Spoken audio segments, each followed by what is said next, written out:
Good day, class. This is Teacher Jana. Hope you learned something new today. Let's start with this passage, Our Food for the Brain. Kindly read this with me. The only way to succeed is to never worry about what everyone else is doing. Never give up without a fight. So what does this passage mean? Since this is a math subject, I know some of you love math subjects, but most of you surely not. You believe that this is always your weak point, right? If we relate it to the passage, say for example, we started our lesson and you notice that some of your classmates always recite, and whenever there are activities, you notice them that they are already passing their papers. So what you'd feel is that kakabahan ka na, hindi mo na kaya agad. So hindi ka na magre-recite, and worse, hindi mo na ipapasa yung gawa mo kasi you're thinking na napag-iwanan ka na or hindi mo na kayang gawin. And that is very wrong. So sabi nga, never give up without a fight. So stop comparing yourself with others or with your classmates kasi you were born differently. You are unique.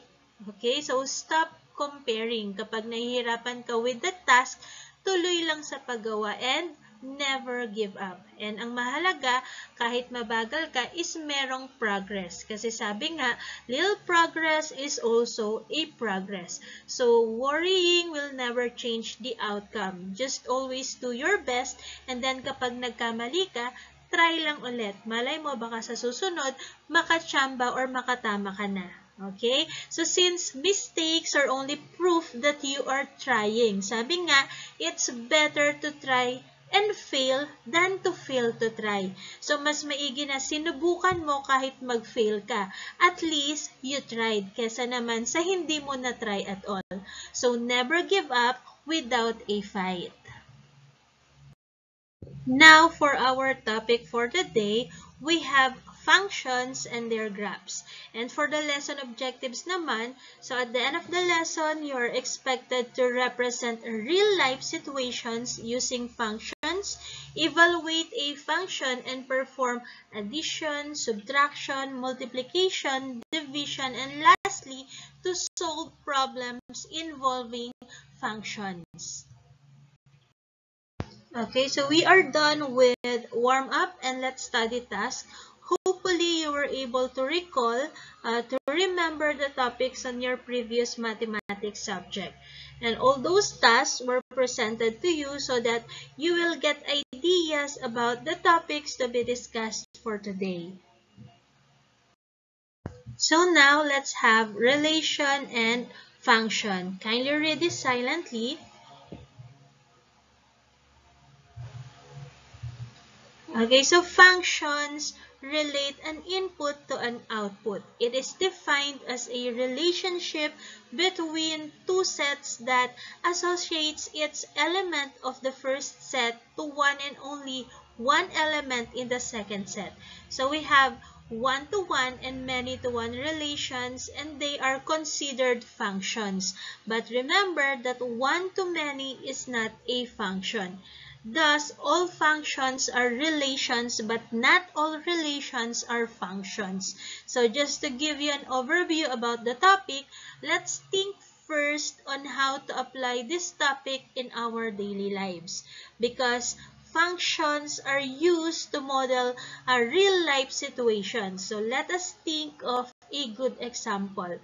So, one good example is the machine, particularly the function machines.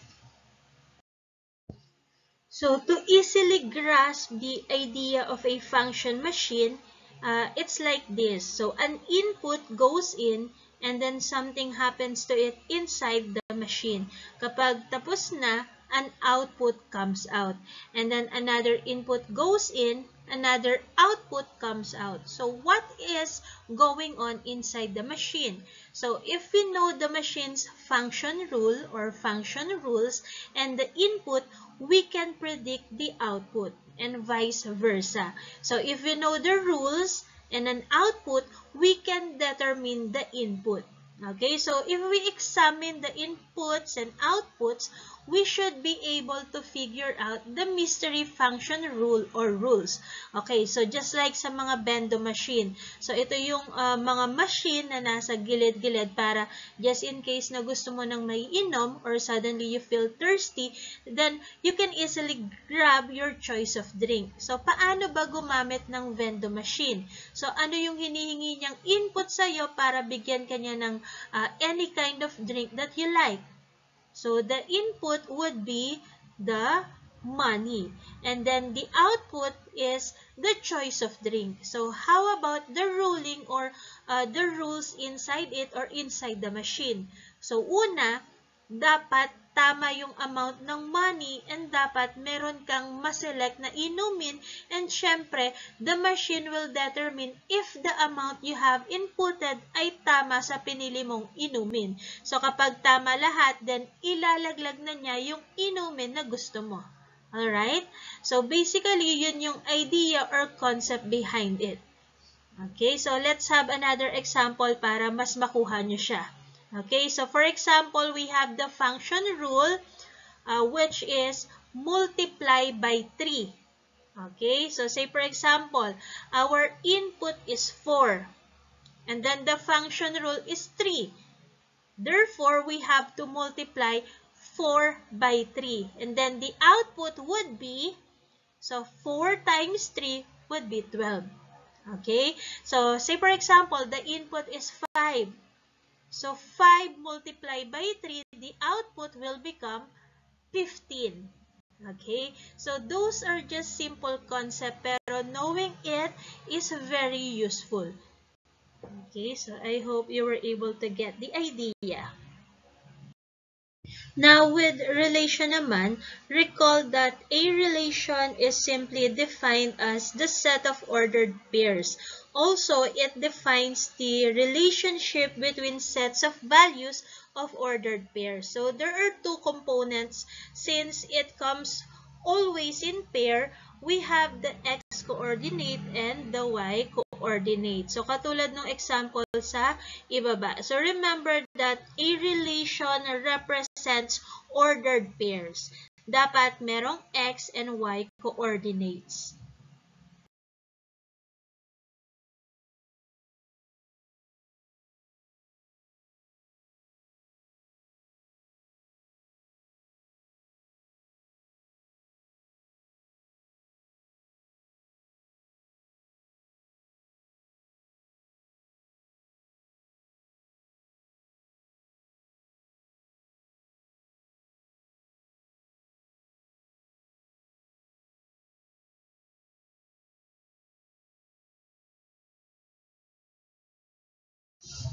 Moving forward, let's have function. So kindly read this silently with comprehension, okay, while listening with my explanation.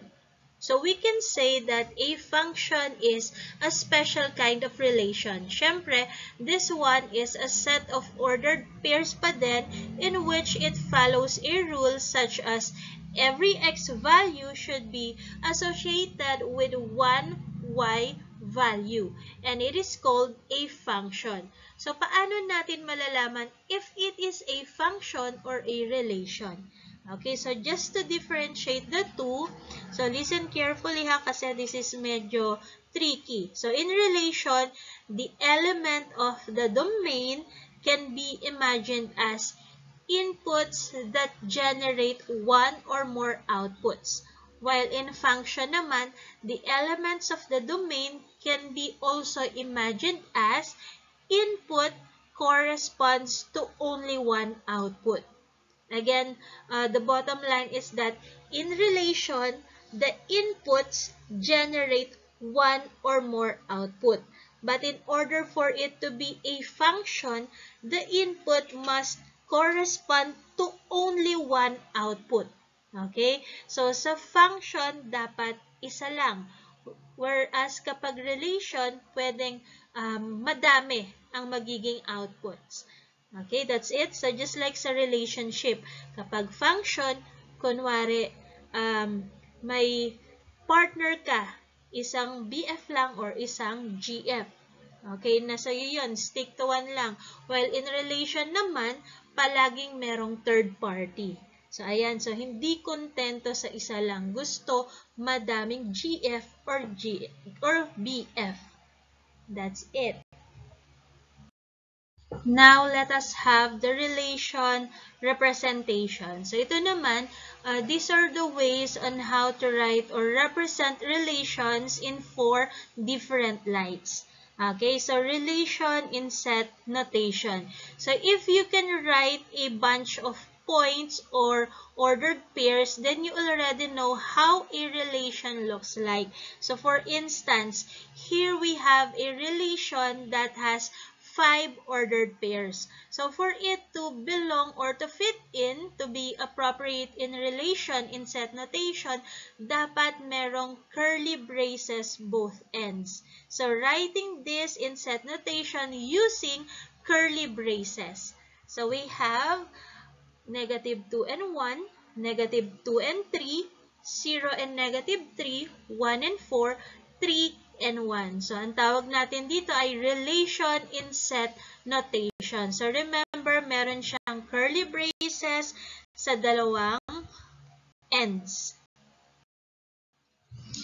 Aside from the first representation, there are other ways pa. And what are those? We have relation in table, relation in graph, and lastly, we have relation in mapping diagram. So, notice the difference among these representations. So, kapag in table, we have here T-table, and then vertically, there are list of numbers or coordinates. With the second one naman, as the name suggests, there is a graph, or this is what we call Cartesian plane, and then X and Y axis. So, where the points are scattered. And lastly, mapping diagram. So, dito, what's important is the arrow. So, saan pupunta yung mga arrows? From the X coordinates, makikita mo sa arrows kung alin sa mga nandito ang kapair niyang Y coordinate. That's it. So, sana naintindihan. So, again, we have a total of how many representations? So, can you give me their names? So, we have a total of 4 representations. So, yung una, relation in set notation. Then, the next one, relation in table. The next is relation in graph. Then, lastly, we have relation in mapping diagram. That's it. So, a relation defines the relationship between sets of values of ordered pairs. Remember that the set of the first components of each ordered pair is called domain, and the set of the second components of each ordered pair is called range. Again, domain and range. Now, if you list the domain and range for this set of ordered pairs, ganito dapat. So, please observe the correct format. For our domain, get the first or the X values. And then for the range, you must list the second values or the Y coordinates. So the domain is the set of all X or input values. So we may describe it as the collection of the first values in the ordered pairs. So the range is the set of all Y or output values. We may describe it as the collection of the second values in the ordered pairs. Let's have another example. Okay, so look at this. So this representation is in the form of, so again, this is relation in set notation. So if you are going to list the domain and range, so what would your list look like?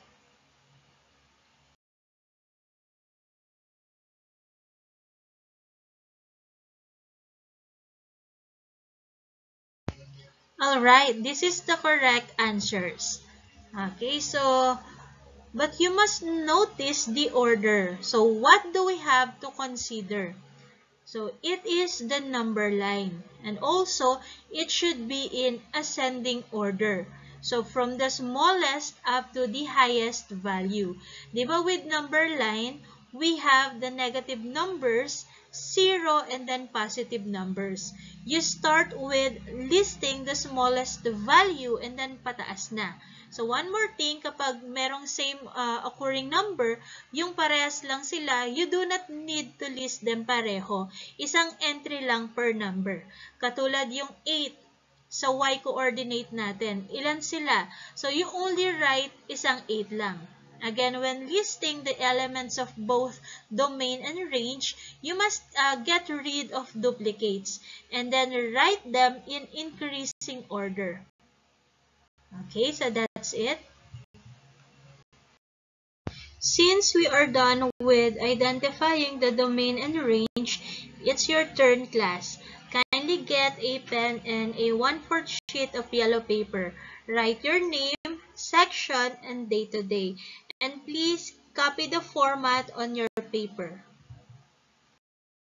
For your activity, class, list the elements of both domain and range. So on your paper, write your name, section, and day to day, and then items 1 to 5. Now, here's the correct format. Okay, so answers only on your paper. You do not need to copy the 5 items. That's all for today, class. So, papers will be collected on Tuesday. Thank you everyone for listening. Goodbye and God bless.